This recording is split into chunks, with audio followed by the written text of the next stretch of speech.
Welcome to today's podcast. We are live from Arvon Brewing Company in Grand Rapids, Michigan, and excited to be here because, well, Brett, you and I have not had a chance to meet yet, so this is our first time really hanging out. These two yahoos, Ed and Mitch from Speciation and from City Belt Brewing Company, obviously we've hung out before and gotten to know each other over the years. So this is fantastic for me to meet someone new, but then talk about what the three of you guys are doing together. So, Brett, I'll hand you the mic here.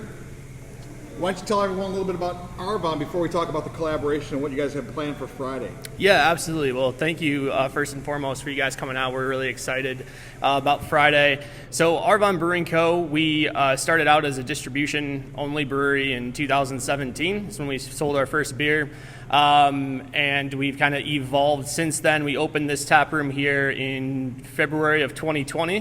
Good time. Worst possible timing you can think of. And it's my brother-in-law, Jake, who's the brewer, and then myself, and I do more of the business side of things. Awesome. So how's it been going since, I guess, we're kind of out of COVID? I don't know. Yeah, I'm not sure what out means, but yeah, I think, we're doing well. We pivoted early on to a delivery model, so we deliver beer to doorsteps all over the state.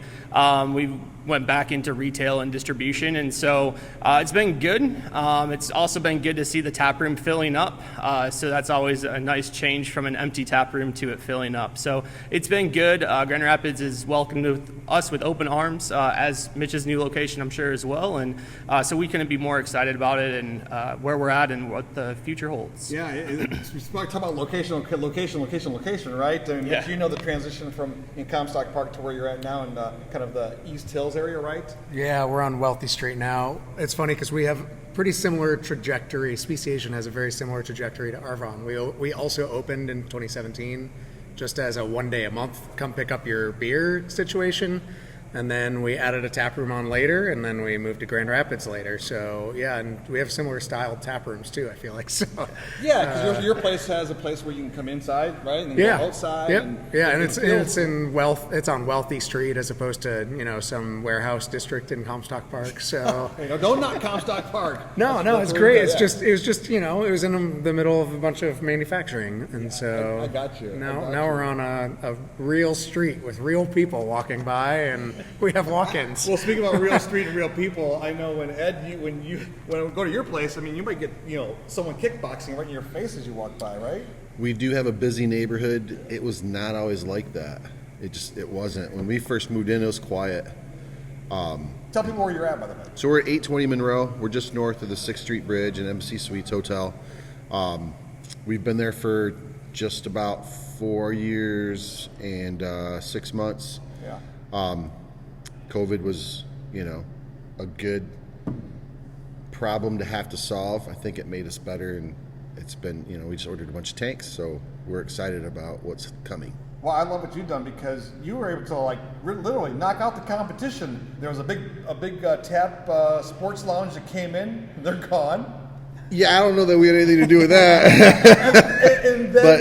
There's a few businesses that have started and stopped around us about the same time that we started. No, but you guys really have done a great job with marketing, getting the word out there, and making great beer. Yeah, thank you. We have very talented staff, so the people in charge of those things do a good job and take great pride in their work, and you see it. So who has the details about the collaboration? What's happening at Horrocks on Friday? Who knows all about that? You got the mic, man. Yeah. I know this. I know that on Friday, City Belt will be sending brewers to Horrocks, right, and that we are serving 2 beers. We are serving Prague Underground, which is the beer that we won the best label for, and is our Czech Pilsner. And then we are also Brett, what's going on out there? Production. Yeah. We're still in production. And then we're sending an IPA called TBD. Okay. And so, to be determined, because we couldn't come up with a better name. That's the name of the beer. TBD. Nice. And so, to be determined whether we make it again. To be determined whether it gets a different name. To be determined whether it gets into actual. So, a lot of times we'll play with hops to see if we like it, and then and then keep making it or not making it. So it's a Pilsner and an IPA. An IPA that you're going to send out there. Yeah, What time does the event it's start? a clear IPA. Clear IPA, okay. So we're letting Arvon bring out the hazy IPA. We'll talk about that. We'll talk about that in a second. But so, do you know what the time it starts and all the details of It's it? 5 to 8. It is 3 hours, yeah. 5 to 8 Friday, Horrocks. Grand Rapids, in Horrocks. Grand Rapids. Yep. Yeah. Awesome. So we're excited that Carly invited us Yeah. to be part of it. It's fun to be able to hang out with these guys. These are brewers that we look up to and are excited about when we're drinking beer, and so it's fun to be part of this thing with these other two breweries. Yeah, because you guys work well together. It's been fun to watch you kind of all interact off the camera and off the air because you kind of all get along, right? Yeah. Yeah. Absolutely. And actually, ironically enough, your beer is the only beer right now, I think, other than Arvon, in my beer fridge at home, and your beer is the only beer in the cellar right now. I was actually looking. I have an empty cellar. I need to fill it up. But That's awesome. So we enjoy each other's beer and each other's company for sure. So when people come out, they're going to experience all three of your breweries, right? Yeah. And what do you want them to know about what you guys do at Arvon? That's a good question. Yeah. So I think for us at Arvon and what we try to do with the beer, which is a little bit different, I think, is we like to really push the boundaries. And so we're always using different hop combinations, really pushing the flavor profile, seeing how much hops we can put into a beer. And yes, there is a limit, we've learned. How much fruit we can put into a beer. Again, yes, there is a limit. And so that's kind of for what Arvon is and what we do. We try to push the boundaries, really have an enjoyable experience that everyone can find something in. And so I hope they're able to find that at Horrocks. And I think what's really cool about the Horrocks event is that there's 3 of, the most exciting breweries in Grand Rapids, and we're all bringing something different to that event, which I think is really cool and characteristic of what we bring to the city as well. And so they'll be able to taste through that at Horrocks on Friday. Awesome. And Mitch, what you're bringing, I'm sorry, before Brett, what are you bringing exactly? Yeah, so we're bringing the Double Voyager Okay. as well as Breakfast Bowl. So Double Voyager is a double New England style IPA, so it's super hazy, super flavor forward. Breakfast Bowl is a very intensely fruited sour, so it's got raspberry, blueberry, strawberry, granola, vanilla, I believe, in it. So a lot of flavors going on. Breakfast bowl. Yeah, healthy. Yeah, it's healthy for you too. We'll go with that. The government doesn't allow us to say that. Not on the We label. cannot attach any health claims to the label. But you could. We could probably say it. So Mitch, why don't you explain what you do over at Speciation, the Speciation Artisan Ales there? And you're different from City Built. You're Yep. different from Arvon. Yep. And you're different from most breweries in Michigan. Almost most breweries in the country, Yeah. if not the world. We're a little more rustic. We're a little more simple. We don't even have pumps, and we don't have a brew house. So actually, City Built brews most of our work for us, along with the Mitten. But we kind of specialize in mixed culture sour beer, which is kind of traditionally long-aged sour beer. So the average age of most of our sours is probably about a year, if not more. And then we also heavily fruit in the similar way to Arvon, except we ferment our fruit out. So all of our fruited beers are very dry. So they're dry and fruity. But almost everything's sour. So that's the key. But we recently just kind of started dipping our toes into different styles. So in the tap room, we have a lager and a pale ale and a golden ale, and we will soon have a double IPA. So and a stout soon after that. So but it's tap room only. It's just for the tap room. So you go there and you can try our normal beer. But we also have mixed culture sour beer, and that's still the focus. It's still the focus. Yeah. What he's doing is pretty amazing. Thank you. Yeah. We don't use any temperature control. We don't even have a way to force carbonate our beer. So all of our clean beer is we dose the beer with beet sugar when we bottle and let it re-ferment inside the kegs, and then that's how it's carbonated. So most breweries would put that whole beer into a tank and they would force CO2 in, like almost every brewery. But we don't even have a tank that can hold pressure, so we just do it the very old school way.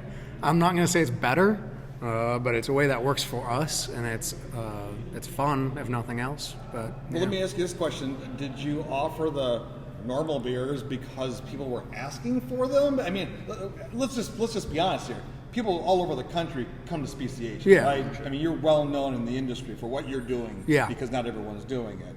But still, there's the business aspect that people are coming in off the street. Oh, for sure. Coming in there going like, what do you have? Yeah. How about an IPA? It was kind of two-pronged. The main reason was honestly that our employees wanted it. All the employees across the board wanted it. And so that kind of told me, like, okay, we should probably think about offering something other than sour beer. And then the other thing is that we do get a lot of walk-ins now. Like 60% of our customers are walk-ins. And so a lot of those people, we were finding out that they'd walk into the tap room and be like, it's all sour beer, and they would literally just turn around and walk out. Yeah. And so we were like, okay, well, maybe if we can capture them with a lager or a pale ale or an IPA, maybe they'll try some of the sour beer. Or even if not, that's fine too. They can just drink some of this clean beer that we've worked hard to kind of develop in a different way. Yeah. Well, we're here for the party, obviously, taking place Friday at Horrocks. What are you bringing to the party? We're bringing Neontology, which is a mixed culture sour beer that was aged in a 1,500-gallon oak barrel. And we added passion fruit, matcha, vanilla, lime, and maybe something else to that. Uh-huh. So it's called Neontology. It's probably one of our more popular beers of 2021. Yeah, it's wild. So they'll have it all on tap there then, right? Yep, they'll have it on tap. Like literally wild. It's literally wild. Literally. Explain that to me real quick. Yeah, so it's good point, Ed. Yeah, that's a good point. So most beer is made with one single culture of yeast called Saccharomyces, and most of our beer involves dozens of different strains of yeast, and they just kind of create. Well, some we incorporate bacteria, which creates some acidity, or sometimes a lot of acidity, and then some kind of, it's like added layers of complexity or kind of farmhousey notes, like hay, and like you go out to a field in late summer and just take a big whiff, and it's kind of that smell. So some of those flavors are incorporated as well from the wild yeast and bacteria, but that's truly wild yeast and bacteria that comes from the wild, the air. From the wild, the air. Yep. Ed, let's give it over to Ed here. You've been a fan for a long time with this guy. I have. I met Mitch when you were handing out like samples. I remember drinking your beer at Pike 51. Oh yeah, with the Brewers Roundtable. Yeah, yep. And that was 5 years ago, maybe 6 years ago, and so been following Mitch since I've gotten to meet Mitch. We just became friends right away. Yeah. I've gotten to go to all the cool parties because I get to because I hang out with Mitch, and Mitch hangs out with other cool breweries, and so like actually I was in Denver with Whitney, your partner, and you're also your partner, and Holmes. And I got to go to the coolest places because I was with Speciation and Holmes. Yeah. I got to go to the wild bottle share with all the wild breweries in this United States. I got to go to a bottle share at True Brewing, their production facility. Wow. Places that I was not invited. Right. I just was in the right car. Yeah. And so it's been good, but Mitch has encouraged us as a brewery and as a brand to be better, right, to be good. Yeah. And so and whether he knows it or not, like he's said things that I've hung on to, and I'm like, all right, watch. And so a lot of 2020 was that in the background as other people who I respect saying, no, you guys could be this thing. And here we are. We all kind of encourage each other too. Oh, 100%. Yeah. 100%. Very collaborative, helpful group of people here. Well, I know I asked Brad about what he wants people to come away with. With you real quick. So someone that's never been to City Belt, what do you want them to know about you guys? So, as a Hispanic-owned brewery owner, brewery that serves Puerto Rican or Puerto Rican food, the COVID has been tough on our menu. Yeah. But we want people to feel what it's like to be around our hospitality. We want people to feel what it's like to be around and what it means to love on the people who help you get to your goals, like our staff. Right. So when people come in our space, people are happy. People who work for us. Yeah. That tends to be the overreaching comment I get is, man, people who will wait on us are really in a good mood when they're here. Yeah. And so, but food and beer both, we work really hard to provide those things at a high quality. Right. And so hopefully people notice that. Brett, you don't offer food here at Arvon, do you? No, we have food trucks periodically, Yeah. but yeah, similar to Mitch, we don't do food. You guys might have some Thank stuff. God. But we gave that up. Thank God. Right. Yeah, let me tell you. It just seems like a nightmare. Yeah, we've actually had multiple staff members say they'll quit if we add food. We I'm focus not on beer. surprised. Yeah. What we do is beer. It's what we're passionate about. That's what we're good at, and we focus on beer. And then we can bring in the other experiences, partner with local food trucks and that sort of thing, which is fun. Yeah. But we're just going to focus on beer. Yeah. Well, one of the things that, when I was talking to Amy Sherman, my good friend, obviously, that about this place, because she had been out here and I have not, she was like, Gonzo, you need to go. You're going to love it, because I'm a big fan of the New England style and the hazies. And she's like, they do it and they do it well. So is that kind of like your trademark? Is that what people know you as? Yeah, so when we started, we actually started, and our concept started before there was Holmes, before there was a lot of other breweries that focus on IPA across the state.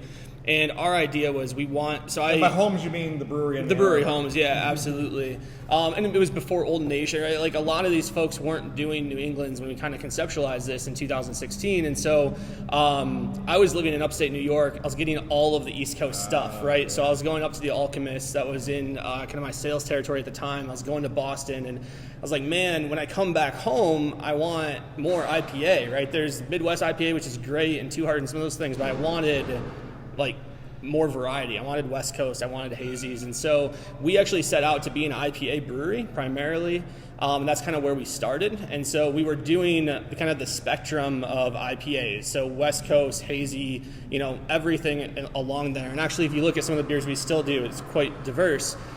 And then everyone wanted to buy the hazies, right? So we went where the people wanted us to go. And since then, we've diversified since opening the tap room. A lot more fruited sours. Our fruited sours on tap are our number one selling beer. And cans, our hazy, are our number one selling beer. So we'll keep doing what the people are enjoying and just keep seeing where the journey takes us. Awesome. All right. Thanks again for doing this. I really appreciate the three of you guys coming together. If we can end with one thing, and this is a big question, what do you see for the trend in 2022? Because, 2020 was 2020. 2021 is trying to figure stuff out. If things keep going, things get better, public starts are getting out there more and more. What do you see the trend in beer for 2022? Well, let me take notes. I have no clue, but I think the same thing. I was about to say I have no idea. Yeah. I have no idea. Ask our customers; they'll probably know. Yeah. But no, I think at least from my point of view, I see as COVID becomes less of a concern, people are going to be hanging out more, and so my logic would then go to lighter, right? You want something you can be drinking at events more all day, style, sessionable types of beers. And so I would imagine light, crisp beers, so pilsners, lagers, etc. And then also more sessionable beers will probably be more and more desirable, would be my guess. Yeah. Anyone else? For us, I think a lot of more diversification of what's available. Yeah. So we're operational winery as well, and we also make seltzer. And so just having a variety of options has been really good for us. And I see more and more places incorporating some variety. So, and also I definitely agree on lighter, more sessionable stuff, which has been a trend for a while, but I do think I think it's still continuing to grow. Right. Ed, do you want to say anything? I'd probably have to say I agree with you. And so we're adding tanks right now, and we're adding 2 lager tanks. And we're going to try to use some of the things that you're using in your brewery to make some go fast, while also sticking with trying to make a tradition like the Czech pills. We won't change that. In fact, it'll actually have more time to lager. But our thought is that people are going to want something that they can just sip on and enjoy multiple of. Well, and that's kind of why there is that trend right now of the zero alcohol or no alcohol, right? That trend is the sober October, dry January. Yeah. Well, this is the first year sober October has had any kind of momentum, really. And I see that industry growing more and more, the NA beers, right? So maybe that follows the path of why that. Not for us. We're not doing NA beer. I feel like people who do it now do it well, and they should keep doing it. But totally. we're gonna keep being what we are. Sure. And so we've had argue with our investors, or we've had to argue with people who come in and want us to be something that we're not. And so we really want to be good at beer. Right. And so that's what we're trying to do. It's hard to be good at NA. 100%. It really whole is. nother- It's a whole. And we're not putting weed in our beer either. Sorry. I'm sure someone's asking right now. That would be the trend. All right, let's talk about I thought you were events. progressive. Yeah, right. We know about the Friday event coming up at Horrocks at the end of October. What was it? October 22nd. October 22nd. What events do you have at your breweries? I know, Brett, you have something going on right now. Yeah, absolutely. So we've got what we're calling Candy Harvest. So that's going to be happening October 27th through 31st. And we like to kind of do crazy things. So we're going to actually take over our entire taps with all Halloween beers. So I think we'll have a Pilsner on and then all other candied, for the most part, beers. So we're going to have a triple New England, a double New England, and a single New England, all new. We're going to bring back a couple stouts from last year that had, one stout from last year is chocolate-covered pretzel. We're doing a new stout that I'm not allowed to talk about according to our marketing department yet. A couple new fruited sours. You are the marketing department. Yeah, that's fair, yeah. And then we're gonna bring back like Sour Punch, which has Sour Patch Kids in it, and then Caramel Apple Dream, which is a caramel apple covered sour thing, right? So, so we got a bunch of beers coming, and then we're also going to do time tappings during that entire week. So while we're open, and so it should be pretty fun, pretty big event. And I actually know Ed's got something going on that week too, right? You doing Halloween? Or no? We're not. I passed it the wrong way. All right, Ed's nothing. Mitch, what do you got? Sorry, Ed. There's a new company going in down the street from us called Chartreuse Sisters, and they're gonna make like macaroons and that kind of stuff. Nice. And so we teamed up with them to make a collab, which will be released in November. But we're doing an event called Costumes and Confections on Friday the 29th. Yeah. Yep. So it's Costumes and Confections, a boozy pop-up and costume party. So their Chartreuse Sisters will be there, and they'll have lots of delicious treats. And we'll have some crazy beers, not candy beers probably, but some just bizarre, fun beers that haven't seen the light of day yet. I love that. That's a good party. Oh yeah, Sounds like a lot of and I fun. think we're gonna have some caramel apple smoothie seltzers as well. So that might be fun. Yeah, it might be fun. It might be disgusting. We haven't actually had it yet. Yeah. We're walking that line. We haven't made it yet, so we'll see. We'll go down the line and just plug how to get more information about what you have going on. Yeah, our website is speciationales.com. Same with our Instagram handle and Facebook. So you can find us there. And the winery project is Native Species Natural Winery. Awesome. Yeah, so our Instagram and Facebook at Arvon Brewing Co. And our website, if you want to order beer to your doorstep, if you're in most of Michigan, you can do that. That's arvonbrewingco.com. We do have a beer coming out on November 1st called Aztec Death Whistle. And if I blow it in the brewery, you'll be mad at me. And so it's a stout. It's like a Mexican chocolate. So citybuiltbrewingcompany.com. Otherwise, check us out on our Facebook, which is also City Built Brewing Company, or Instagram, City Built. All right, well, thanks a lot, guys. Appreciate it. It was a lot of fun. Thanks for joining us here on the podcast. I got to come up with a name for it. I have a name in the works, but Dave Ringler, actually, from Cedar Springs, liked it. Well, no, he actually didn't. If you like well, it, don't go well, ahead. wait a minute. Actually, Don't no, go wait. He went, oh, okay, yeah, okay. That's about as much as he gets to. Yeah, Sounds so like you liked it. Yeah, that's a yes. you want me to run it by you guys? See what you think? All right. Sure, let's do it. We'll do it out. So I'm thinking about calling it Getting Crafty with Gonzo. Absolutely. No, I'm just kidding. That's pretty good, actually. I don't know. I So like it. I figure like that way it kind of involves all craft culture, right? Yeah. Not just Yeah, totally. breweries, but it could be distilleries, could be anything from craft culture, Like right? craft shows. Craft shows. I'm gonna make it the craft show circuit. It used to be across the street from a yarn lady. You can check that out. I can't wait to see you show up with your embroidered / crocheted jacket. It's like Martha Stewart brand. Yes. That's awesome. Yeah, I can see it now. Getting crafty. Getting Crafty with Gonzo. Yeah, maybe it's not gonna work. I'll keep working on the title, folks. Thanks for joining. Ripped it apart. Yeah, I'm never again gonna ask them for input. See you guys later. Thanks a lot. And you can find me on all the social channels, Michigan Gonzo on Instagram, Twitter, Facebook, and soon an NFT. More on that later. Take care, everyone. Bye.